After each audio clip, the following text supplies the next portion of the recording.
Слышишь, это далекий, едва слышный звук с рижских улиц. Это поет старый город.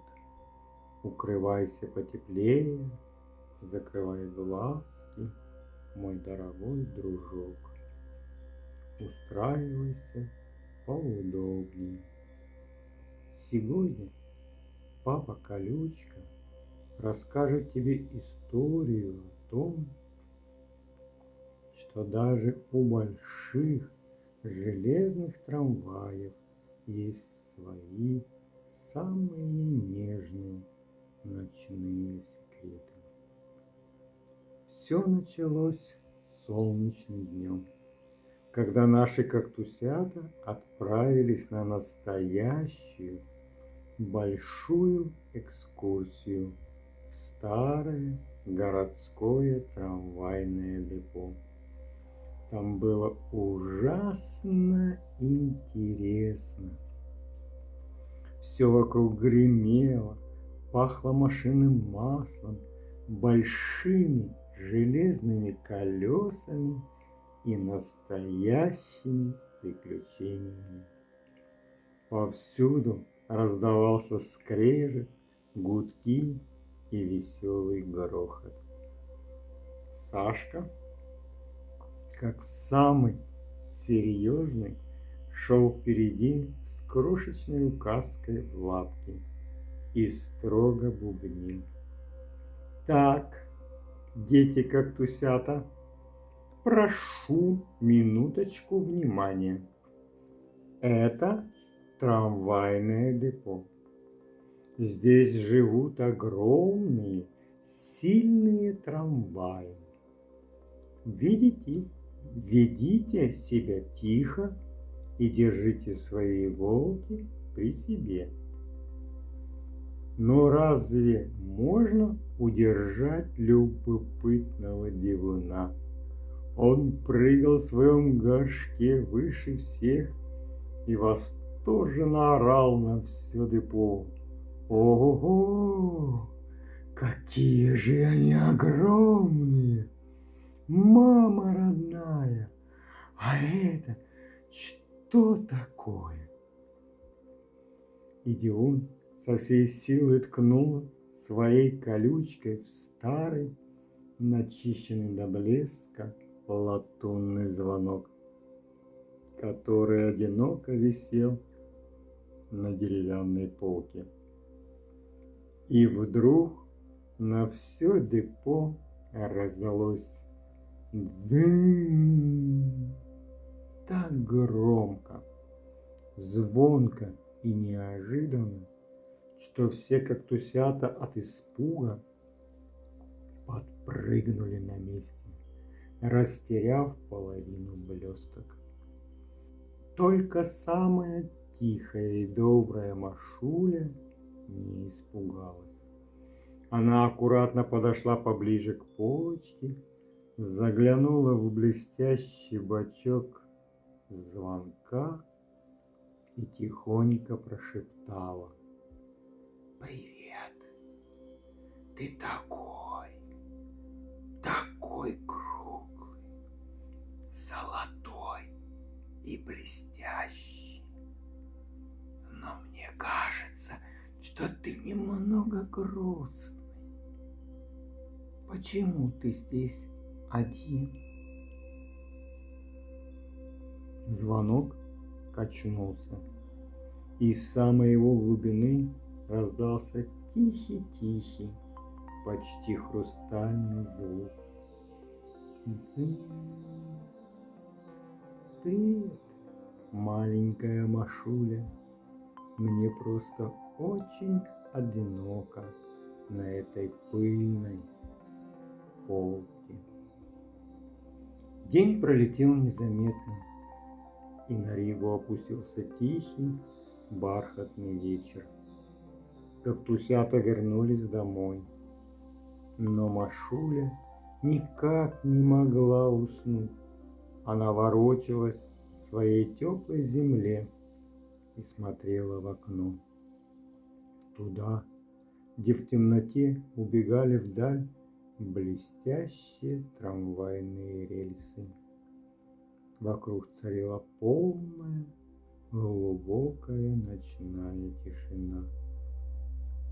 И вдруг где-то очень далеко, у самого горизонта, послышалось мягкое, ласковое дзынь-дзынь. Машуля мгновенно приподнялась в горшочке и прошептала в темноту окна: Это ты? Это ты, Дзынь-дзынь? Мимо дома медленно, словно большой светящийся корабль, проезжал последний ночной трамвай. Но вместо своего обычного дневного грозного гудка он издавал удивительную мелодию. Она была мягкой и нежной, как морские волны. Голос старого звонка зазвучал прямо в комнате, тихий, словно колокольчик, укутанный в теплую вату. Это я, Машуля. Днем моя работа — будить большой город и помогать машинам. Но ночью у меня совсем другая секретная миссия. Ночью я пою Риге колыбельные песни, чтобы все дома, все птицы и все люди хорошо спали до самого утра. Машуля сладко зевнула и улыбнулась. А мне ты споешь? Я тоже очень-очень хочу спать. Конечно, маленькая Машуля, ласково звякнул звонок.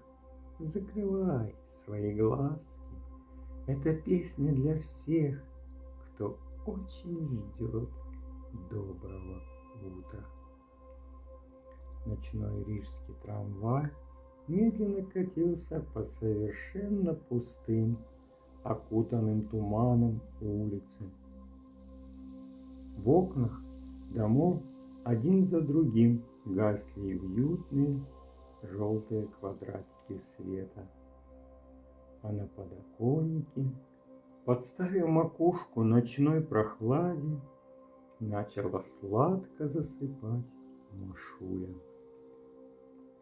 Звуки за окном превратились в мерную, качающуюся колыбельную.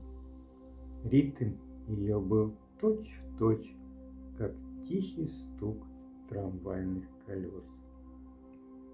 Тук-тук-дзынь, тук-тук-дзынь. Спи, подоконник, спи, моряк, спи, дивун, и ты, чудак. Спи ты, Сашка, план отложи, а рельсы пусть во сне дрожат. Тук-тук-дзынь, тук-тук-дзынь. Неугомонный Дивун уже спал без задних ног, но во сне его колючки смешно дергались, и он сквозь дремоту бормотал: «Ого, ничего себе! Звонок поет!» Утро наступило яркое, солнечное и невероятно доброе. Все как тусята проснулись бодрыми, сильными и совершенно выспавшимися. Машуля первым делом подбежала к самому краю стекла. И как раз в этот момент под окнами с веселым, бодрым звоном промчался первый утренний трамвай. Дзынь-дзынь! Машуля радостно замахала ему вслед своей зеленой лапкой. Спасибо тебе, Дзынь-дзынь! Спасибо за эту волшебную ночь! А вдалеке, уже за поворотом эхом, донеслось тихое, благодарное «дзынь». Сашка удивленно поправил свои очки-иголки и спросил: «Машуль, а с кем ты так весело прощаешься ранним утром?»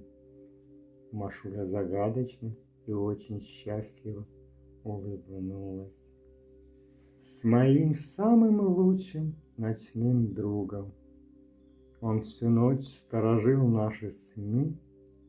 В этот момент папа Колючка, который грелся в первых лучах латвийского солнца, мудро и тихо произнес: «Знаете, малыши, в нашей Риге есть один самый особенный звонок. Он не просто звенит, чтобы предупредить прохожих. Он помнит великую тайну.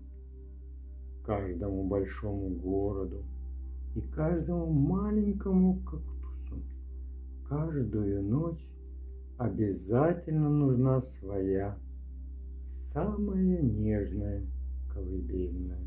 Вот такая удивительная история случилась на нашем подоконнике.